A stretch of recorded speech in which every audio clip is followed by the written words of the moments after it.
मुंबई की उस शाम बारिश की बूंदें खिड़की के शीशे पर बेताबी से बरस रही थीं, जैसे मेरे अंदर का तूफान बाहर निकलने को बेताब हो।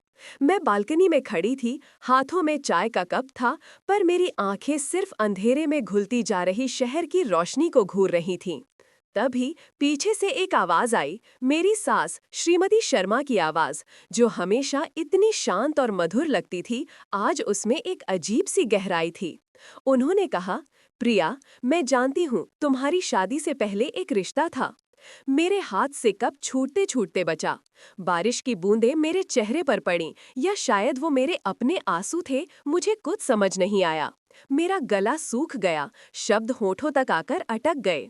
मैं उन्हें कैसे बताती कि ये रहस्यमयी घटना आज भी मेरे लिए एक अनसुलझी पहेली है। मुझे लगा कुछ अनिवार्य घटने वाला था, जिसकी आहट मैं इतने समय से महसूस कर रही थी। नमस्कार दोस्तों, पूजा गल्प में आपका हार्दिक स्वागत है। आज हम आपके लिए लाए हैं एक ऐसी कहानी जो प्यार, भरोसे और अनकहे रहस्यों के इर्द गिर्द घूमती है। ये कहानी आपको भावनाओं के एक ऐसे सफर पर ले जाएगी, जहां हर मोड़ पर एक नया एहसास आपका इंतजार कर रहा होगा। इस कहानी का पूरा आनंद लेने के लिए कृपया हेडफोन का इस्तेमाल करें। और हाँ, अगर आपने अभी तक हमारे चैनल को सब्सक्राइब नहीं किया है, तो अभी करें, ताकि आप ऐसी ही अद्भुत कहानियाँ मिस न करें। तो चलिए शुरू करते हैं। मेरी जिंदगी राहुल के आने से पहले शायद अधूरी थी, या शायद अधूरी नहीं, बस थोड़ी खाली खाली थी। मैं प्रिया, दिल्ली की एक आम लड़की, जो अपने सपनों के शहर मुंबई में आकर राहुल की दुनिया बन गई। राहुल मेरा पति, मेरा प्यार, मेरा सबसे अच्छा दोस्त। हमारी शादी को 2 साल हो चुके थे, और हर गुजरते दिन के साथ हमारा रिश्ता और गहरा होता जा रहा था। राहुल एक मल्टीनेशनल कंपनी में आर्किटेक्ट था, और मैं एक कंटेंट राइटर। हमारी दुनिया छोटी थी, पर खुशियों से भरी थी। मुंबई के बांद्रा में हमारा एक खूबसूरत अपार्टमेंट था, जहां से अरब सागर का नज़ारा दिखाई देता था। हर शाम हम बालकनी में बैठकर चाय पीते, सूरज को डूबते देखते और एक दूसरे से दिन भर की बातें साझा करते। राहुल की हंसी मेरी सबसे पसंदीदा धुन थी, और उसकी आंखों में मेरे लिए जो प्यार था, वही मेरी दुनिया थी। राहुल की माँ श्रीमती शर्मा एक बेहद प्यारी और सुलझी हुई महिला थीं। वे अक्सर हमारे पास मुंबई आती थीं, या हम उनके पास पुणे जाते थे, जहाँ उनका बड़ा सा पुश्तैनी घर था। शुरू में मुझे थोड़ी झिझक थी, जैसे हर नई बहू को होती है, पर उन्होंने मुझे कभी पराया महसूस नहीं कराया। वे मेरी पसंद नापसंद का पूरा ध्यान रखती थीं, और हमेशा मुझे अपनी बेटी की तरह मानती थीं। राहुल अक्सर मजाक में कहता था कि माँ मुझसे ज्यादा तुम्हें प्यार करती हैं। मैं मुस्कुरा देती थी, क्योंकि ये सच था कि मुझे उनकी ममता में अपनी माँ की परछाई दिखती थी। सब कुछ परफेक्ट था, एक खूबसूरत तस्वीर की तरह, जिसमें कोई दाग नहीं था, सिवाय एक छोटे से कोने के, जो मैंने बड़ी सावधानी से छिपा रखा था। मेरी जिंदगी का वो हिस्सा जो राहुल से पहले था। कॉलेज के दिनों का प्यार, रोहन। रोहन और मैं बैंगलोर में कॉलेज मेट थे। हमारा रिश्ता कॉलेज के 4 सालों तक चला था। वो मेरा पहला प्यार था, मेरी पहली धड़कन। हमने साथ में हजारों सपने देखे थे, एक साथ भविष्य की कल्पना की थी, पर जिंदगी ने कुछ और ही तय कर रखा था। कॉलेज खत्म होते ही रोहन को नौकरी के लिए विदेश जाना पड़ा। लंबी दूरी का रिश्ता, व्यस्तता और शायद परिपक्वता की कमी धीरे धीरे हमारे बीच दूरियां ले आई। एक दिन हमने बहुत दर्द के साथ अलग होने का फैसला किया। वो मेरे लिए एक बहुत मुश्किल दौर था। मैंने खुद को समेटा, अपने सपनों को फिर से परिभाषित किया और आगे बढ़ गई। रोहन की यादें अब धुंधली पड़ चुकी थीं, एक पुरानी किताब के पन्ने की तरह, जिन्हें मैं कभी पलटती नहीं थी। मैंने राहुल से कभी रोहन के बारे में बात नहीं की थी। मुझे लगता था कि ये मेरा अतीत है, जो अब अप्रासंगिक है। राहुल को ये सब जानने की क्या जरूरत थी? ये मेरा निजी दर्द था, जिसे मैं अकेले ही सह चुकी थी। मैं नहीं चाहती थी कि मेरे अतीत का साया हमारे वर्तमान और भविष्य पर पड़े। पर कभी-कभी जब राहुल की माँ हमारे साथ होती थीं, तो मुझे एक अजीब सी बेचैनी महसूस होती थी। वे अक्सर मेरे कॉलेज के दिनों के बारे में पूछतीं, मेरे दोस्तों के बारे में, मेरी पढ़ाई के बारे में। प्रिया, तुम बैंगलोर में थी ना? वहाँ का मौसम बहुत अच्छा होता है। तुम्हारे कॉलेज के दोस्त कहाँ-कहाँ हैं आजकल? उनके सवाल हमेशा सीधे साधे होते थे, पर मुझे लगता था जैसे वे किसी पहेली के टुकड़े जोड़ रही हों। मैं हमेशा गोलमोल जवाब देती। हाँ माँ, बैंगलोर बहुत अच्छा शहर है। दोस्त सब अपनी अपनी जिंदगी में व्यस्त हैं। मैं उनके सवालों को टाल देती, पर उनके चेहरे पर कभी कोई संदेह नहीं दिखता था। या शायद मैं ही बहुत ज्यादा सोच रही थी। एक दिन राहुल के ऑफिस से लौटने में देर हो गई।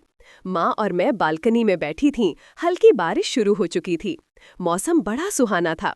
माँ ने अचानक पूछा, प्रिया, क्या तुमने कभी सोचा है कि रिश्ते कितने नाजुक होते हैं?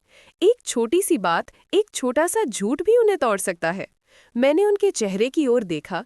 उनकी आंखों में एक अजीब सी चमक थी, जैसे वे कुछ कहने वाली हों। हाँ माँ, बिल्कुल, इसलिए मैं हमेशा सच बोलने में विश्वास रखती हूँ, मैंने कहा, पर मेरे दिल की धड़कन बढ़ गई थी। सच? क्या तुम हमेशा सच बोलती हो प्रिया? उनकी आवाज में अब एक सूक्ष्म कटाक्ष था। मैं असहज हो गई। माँ, आप क्या कहना चाहती हैं? मैंने पूछा। कुछ नहीं बेटा, बस ऐसे ही सोच रही थी। वे मुस्कुराईं, पर उस मुस्कुराहट में मुझे एक रहस्य छिपा हुआ महसूस हुआ। कुछ दिनों बाद श्रीमती शर्मा हमारे घर पर ही थीं। राहुल के ऑफिस का काम बढ़ गया था और वो देर रात तक आता था। एक दोपहर मैं अपनी बालकनी में बैठी काम कर रही थी। तभी माँ ने मुझे अपने पास बुलाया। प्रिया, जरा मेरी मदद करोगी? मुझे कुछ पुराने कागजात चाहिए थे जो राहुल के बचपन के हैं, शायद ऊपर स्टोर रूम में हों। मैं उठकर उनके साथ स्टोर रूम में चली गई। स्टोर रूम में सामान बिखरा हुआ था। हम दोनों मिलकर कागजात ढूंढने लगे। अचानक माँ के हाथ में एक पुराना फोटो एल्बम आया। ये मेरा एल्बम था जो मैं अपने साथ दिल्ली से लाई थी और शायद गलती से यहाँ छोड़ दिया था। मेरे दिल की धड़कन तेजी से बढ़ी। एल्बम में रोहन के साथ मेरी कई तस्वीरें थीं। मैं डर गई। माँ ने एल्बम खोला और पन्ने पलटने लगीं। मेरे हाथ पैर ठंडे पड़ गए। जैसे ही उन्होंने एक पन्ना पलटा, एक तस्वीर सामने आई। रोहन और मैं बैंगलोर के लाल बाग में एक दूसरे का हाथ थामे बेहद खुश। मेरी आंखें बड़ी हो गईं। माँ ने उस तस्वीर पर उंगली रखी। ये कौन है प्रिया? उनकी आवाज़ शांत थी, पर मुझे लगा जैसे कोई बर्फीला तीर मेरे दिल में उतर गया हो। ये ये मेरा दोस्त है माँ, मैंने लड़खड़ाती आवाज़ में कहा। दोस्त? इतना करीब? उनकी आंखों में अब सवाल नहीं, बल्कि एक अजीब सी निराशा थी। मैंने कुछ नहीं कहा। उन्होंने एल्बम बंद कर दिया और बिना कुछ और कहे स्टोर रूम से बाहर निकल गईं। मैं वहीं खड़ी रह गई, पसीने से तर-बतर। मुझे लगा मेरा सबसे बड़ा डर सच हो गया था। उस दिन के बाद से माँ का व्यवहार थोड़ा बदल गया था। वे अब भी उतनी ही प्यारी थीं, पर उनकी आंखों में एक ऐसी नज़र थी जैसे वे मुझे अंदर तक देख रही हों। राहुल को कुछ महसूस नहीं हुआ। वो अपनी माँ और पत्नी के बीच के रिश्ते में कोई बदलाव नहीं देख पाया। पर मैं हर पल एक बेचैनी में जी रही थी। मुझे लगता था कि किसी भी पल मेरा अतीत मेरे सामने आ खड़ा होगा और मेरी पूरी दुनिया को हिला देगा। मैं राहुल से बात करना चाहती थी, उसे सब कुछ बताना चाहती थी, पर हिम्मत नहीं जुटा पा रही थी। मुझे डर था कि कहीं वो मुझे गलत न समझ बैठे, कहीं उसे लगे कि मैंने उससे कुछ छिपाया है। हमारा इतना खूबसूरत रिश्ता क्या एक अतीत के साये से टूट सकता है? और फिर वो दिन आया। मुंबई में मूसलाधार बारिश हो रही थी। आसमान से जैसे पानी नहीं, बल्कि मेरे अंदर के आंसू बरस रहे थे। राहुल ऑफिस गया हुआ था और मैं और माँ घर पर थे। मैं बालकनी में खड़ी थी। बारिश की ठंडी बूंदें मेरे चेहरे पर पड़ रही थी। मैंने अपनी आंखें बंद कर लीं, शायद ये प्रार्थना कर रही थी कि ये सब एक बुरा सपना हो। तभी माँ मेरे पास आईं। उन्होंने मेरे कंधे पर हाथ रखा। उनकी उंगलियां ठंडी थीं। मैंने आंखें खोलीं। उनकी आंखों में आज कोई रहस्य नहीं था, सिर्फ एक स्पष्टता थी। उन्होंने धीरे से कहा, प्रिया, मैं जानती हूँ, तुम्हारी शादी से पहले एक रिश्ता था। उनके शब्द मेरे कानों में गूंजते रहे, जैसे बिजली कड़क उठी हो। मेरा पूरा शरीर सुन पड़ गया। मैं उन्हें कैसे बताती कि मेरी आत्मा का हर कण राहुल का है, कि वो रिश्ता सिर्फ एक बीता हुआ कल था, जिसका अब कोई मतलब नहीं। मेरे होंठ कांपे, पर कोई आवाज नहीं निकली। मेरी आंखों से आंसू बहने लगे, बारिश के पानी में घुलते हुए। तुम चुप क्यों हो प्रिया? क्या मैं गलत कह रही हूँ? उनकी आवाज में अब एक हल्की सी सख्ती थी। माँ, मैं बस इतना ही कह पाई। मुझे सब पता है प्रिया, रोहन के बारे में। उन्होंने रोहन का नाम लिया और मेरे पैरों तले जमीन खिसक गई। तुम बैंगलोर में कॉलेज में थी और वो तुम्हारा बॉयफ्रेंड था। तुम दोनों ने शादी के सपने देखे थे, है ना? उनके एक एक शब्द मेरे दिल पर हथौड़े की तरह पड़ रहे थे। मैं कांप रही थी। मुझे समझ नहीं आ रहा था कि वे ये सब कैसे जानती हैं। किसने उन्हें बताया? क्या रोहन ने उनसे संपर्क किया था? पर यह कैसे संभव था? रोहन तो विदेश में था और हमने सालों से एक दूसरे से बात नहीं की थी। तुमने राहुल से ये सब क्यों छिपाया प्रिया? माँ ने पूछा। उनकी आवाज अब थोड़ी नरम पड़ गई थी, पर उसमें दुख और शायद थोड़ी निराशा भी थी। मुझे डर था माँ, मैंने आखिरकार हिम्मत करके कहा। मुझे डर था माँ, मुझे लगा कि ये मेरा अतीत है जिसका अब कोई अर्थ नहीं। मैं नहीं चाहती थी कि हमारे रिश्ते पर कोई दाग लगे। मेरे आंसू थम नहीं रहे थे। माँ ने एक गहरी सांस ली। प्यार भरोसे पर टिका होता है प्रिया। राहुल तुमसे बेइंतहा प्यार करता है। क्या तुम्हें लगता है कि वो तुम्हें नहीं समझेगा? क्या तुम्हें लगता है कि उसका प्यार इतना कमजोर है कि वो तुम्हारे अतीत को स्वीकार नहीं कर पाएगा? उनके शब्दों में एक सच्चाई थी जो मेरे दिल में उतर रही थी। मैंने कभी इस तरह सोचा ही नहीं था। मेरा डर इतना बड़ा था कि मैंने राहुल के प्यार की शक्ति को कम आंका था। पर माँ, आपको ये सब कैसे पता चला? मैंने हिम्मत करके पूछा। मेरी आवाज अब भी कांप रही थी। माँ मुस्कुराई, एक अजीब सी रहस्यमयी मुस्कान। दुनिया बहुत छोटी है प्रिया, खासकर जब आप किसी ऐसे शहर में रहते हैं जहां आपके कई परिचित हों। उन्होंने एक पल को विराम लिया। याद है, कुछ महीने पहले हम पुणे में एक फैमिली फंक्शन में गए थे जहां राहुल के मामा जी और मामी जी भी आए थे। मुझे याद आया, वो एक बड़ा समारोह था जिसमें दूर दूर के रिश्तेदार आए थे। वहां एक महिला थी, नीलम। वो राहुल के मामा जी की दूर के रिश्तेदार है। नीलम बैंगलोर में तुम्हारी सीनियर थी, उसमें तुम्हें पहचान लिया था। मेरा मुंह खुला का खुला रह गया। नीलम, हाँ मुझे याद आया। नीलम दीदी जो कॉलेज में रोहन और मेरी दोस्त थीं। उन्होंने मुझसे हाय हेलो की थी, पर मुझे लगा था कि वो सिर्फ एक सामान्य बातचीत थी। नीलम ने मुझे बताया कि तुम और रोहन कॉलेज में थे और तुम दोनों बहुत गंभीर रिश्ते में थे। उसने ये भी बताया कि रोहन अब विदेश में है और खुश है। उसने सिर्फ दोस्ती के नाते बताया था, उसे नहीं पता था कि तुम मेरी बहू हो। माँ ने धीरे से कहा। जब उसने तुम्हारी तस्वीर देखी तो वो चौंक गई थी। उसने सोचा शायद तुम रोहन के साथ हो। मेरा सिर चकरा गया। तो ये ऐसे हुआ था। एक छोटी सी मुलाकात, एक पुरानी दोस्त और मेरा सबसे गहरा रहस्य उजागर हो गया था। मैंने उससे कुछ नहीं कहा, मैंने सिर्फ सुना। फिर जब मैं तुम्हारे एल्बम में रोहन की तस्वीर देखी तो मुझे पूरा यकीन हो गया। माँ ने मेरी आंखों में देखा। मैं तब से इंतजार कर रही थी कि तुम मुझे खुद बताओ। मैं तुम्हें ये मौका देना चाहती थी कि तुम मुझ पर भरोसा करो, पर तुमने नहीं किया। उनका ये कहना मेरे दिल में चुभ गया। उन्होंने सही कहा था, मैंने उन पर भरोसा नहीं किया था। मैंने राहुल पर भी भरोसा नहीं किया था।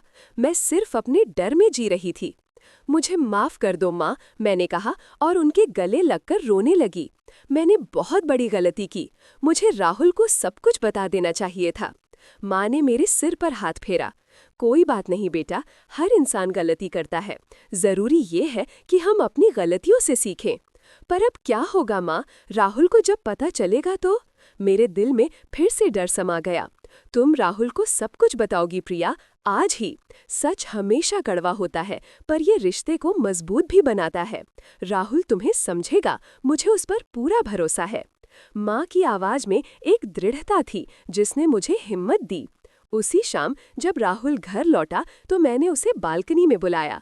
बारिश थम चुकी थी, पर हवा में अब भी नमी थी।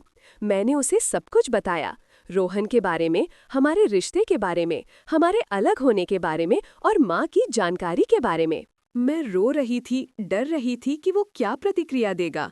राहुल चुपचाप मेरी बातें सुनता रहा। उसके चेहरे पर कोई भाव नहीं था। जब मैंने अपनी बात खत्म की तो उसने गहरी सांस ली। प्रिया, तुमने मुझसे ये सब क्यों छिपाया? उसकी आवाज़ शांत थी, पर उसमें एक गहरा दर्द था। मुझे डर था राहुल, मुझे लगा कि तुम मुझे छोड़ दोगे। मुझे लगा कि मेरा अतीत हमारे रिश्ते को खत्म कर देगा।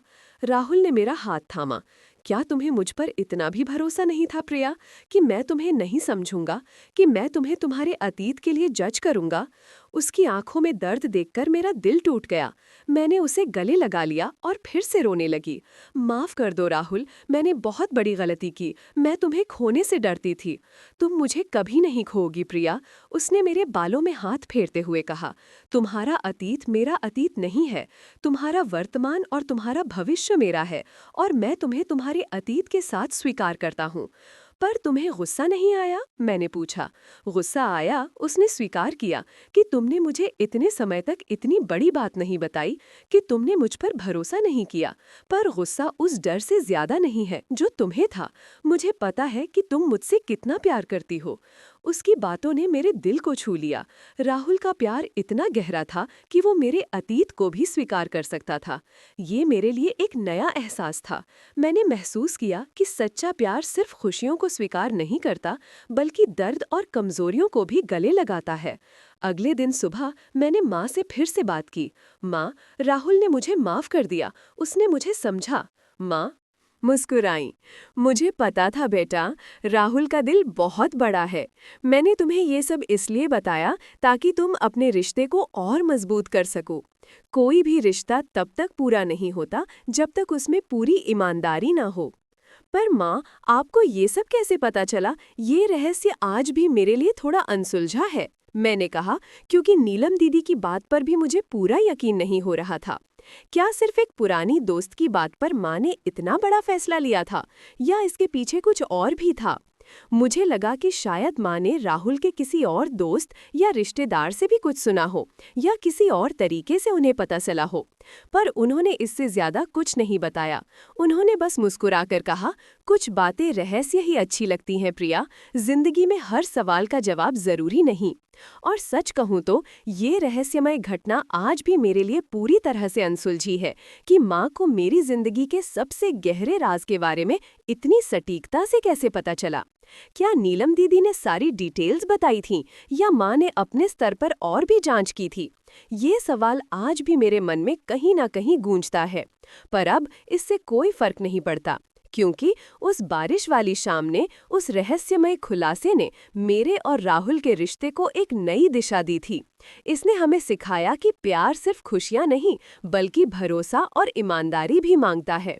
मेरा दिल अब हल्का था, कोई बोझ नहीं था। मुझे लगा कि कुछ अनिवार्य घटने वाला था, और वो घटना थी मेरे और राहुल के रिश्ते का और गहरा होना, एक नए सिरे से विश्वास पर आधारित होना।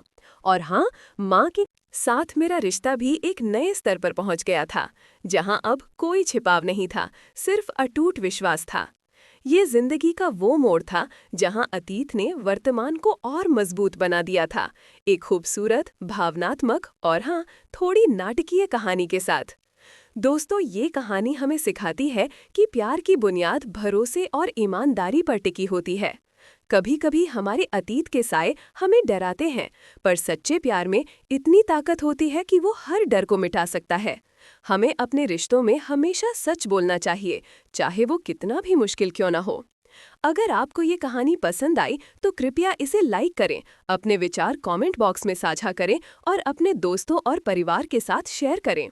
पूजा गोल्ड को सब्सक्राइब करना ना भूलें, ताकि आप ऐसी ही और भी दिल छू लेने वाली कहानियां सुनते रहें। मिलते हैं अगली कहानी में, तब तक के लिए अपना ध्यान रखें और मुस्कुराते रहें। शुभ रात्रि।